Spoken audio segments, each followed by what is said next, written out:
bien bonjour à tous, c'est Tico, je vous souhaite la bienvenue dans cette nouvelle vidéo. Aujourd'hui on va essayer de se faire un petit vlog.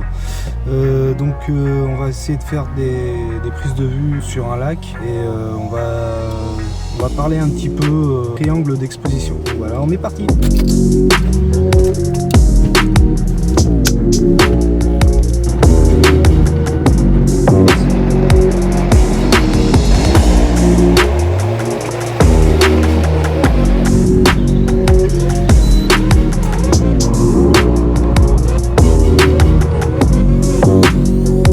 Donc nous voici au lac des Bretonnères à Joly-les-Tours, donc c'est un beau cadre, donc je vous conseille si vous êtes dans la région. Pour le triangle d'exposition, vous avez trois paramètres qui influent sur votre exposition en l'occurrence.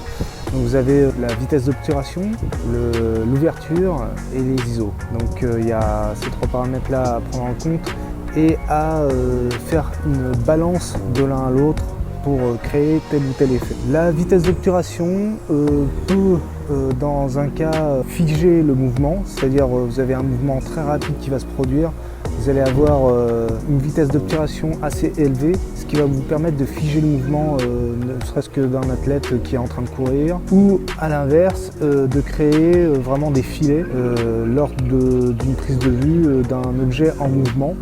Donc dans ce cas-là, il faut suivre le sujet en même temps que l'on photographie. Le deuxième paramètre, à savoir l'ouverture. L'ouverture, c'est quelque chose qui va influencer sur la profondeur également de champ. Plus l'ouverture est grande, donc plus le chiffre est petit, et plus vous allez avoir de chances de générer du flou d'arrière-plan ou d'avant-plan. A l'inverse, si le chiffre est plus petit, vous allez avoir une zone de netteté beaucoup plus importante. C'est notamment utilisé plus dans les paysages, ce genre de choses-là, donc qui ne nécessitent pas d'avoir luminosité non plus. Les ISO, quant à eux, correspondent à une valeur que l'on va donner à notre capteur pour qu'il soit plus ou moins sensible. Donc à faire attention quand même à ce paramètre-là, parce que si vous le montez de trop, il va vous donner du grain sur votre photo, notamment en basse luminosité. Voilà, on va passer un peu à la pratique maintenant. Donc là, premier exemple, comment générer un flou d'arrière-plan. Au niveau des réglages, on est en pleine journée, donc les ISO ils vont cramer assez rapidement, donc on va les garder un petit peu bas. Là, j'aurais pu me mettre même un tout petit peu plus haut d'ailleurs. Pop-up, c'est Tico du futur, donc je suis en train de faire mon montage, je viens de m'apercevoir qu'on avait beaucoup de vent, donc n'hésitez pas à vous abonner et aimer la vidéo, ça m'aidera peut-être un jour à me payer un bon micro pour faire de l'extérieur. Allez, je vous laisse avec la vidéo. Comme ça crame un peu l'arrière-plan, mais c'est pas grave, c'est pas où vous voyez. Donc au niveau de l'ouverture, comme je vous ai dit, on se met au maximum, comme ça on a le plus de chances de générer du flou d'arrière-plan. Au niveau de la vitesse, c'est là où je vais faire ma balance au niveau de l'exposition. Donc là, on fait la mise au point. Et voilà. Donc on a un arrière-plan qui est assez flou. Et au niveau de la pomme de pain, on voit que c'est très net. Donc, voilà. Donc là, pour le prochain exemple, on va essayer de faire un filet. Par contre, là, c'est un petit peu chaud de demander aux personnes qui courent de se laisser prendre en photo. Donc on va essayer de faire ça sur une voiture. Donc voilà, on va essayer de vous faire l'exemple comme cela. Voilà.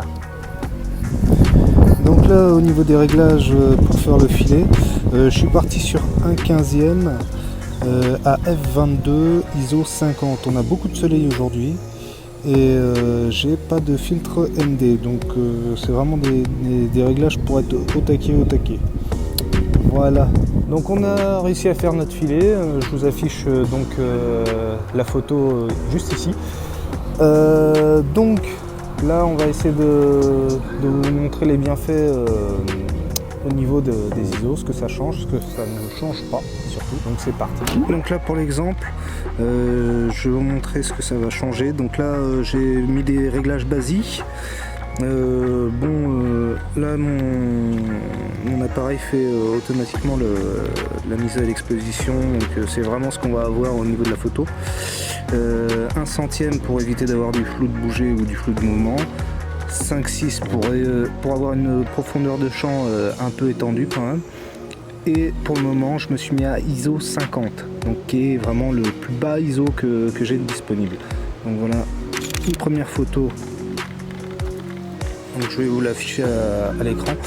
Un ISO 50, donc elle est assez sombre, et si je remonte mes ISO, voilà, par exemple ISO 200, ça me paraît pas mal. On est un petit peu surexposé sur les...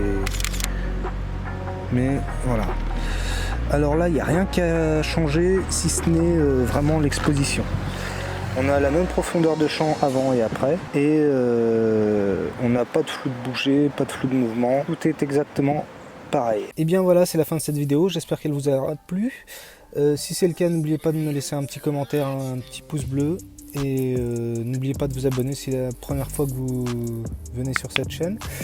Dites-moi vraiment si le format vous convient, et si ça vous convient, j'en ferai d'autres de ce type. Voilà. À bientôt, à la prochaine, salut.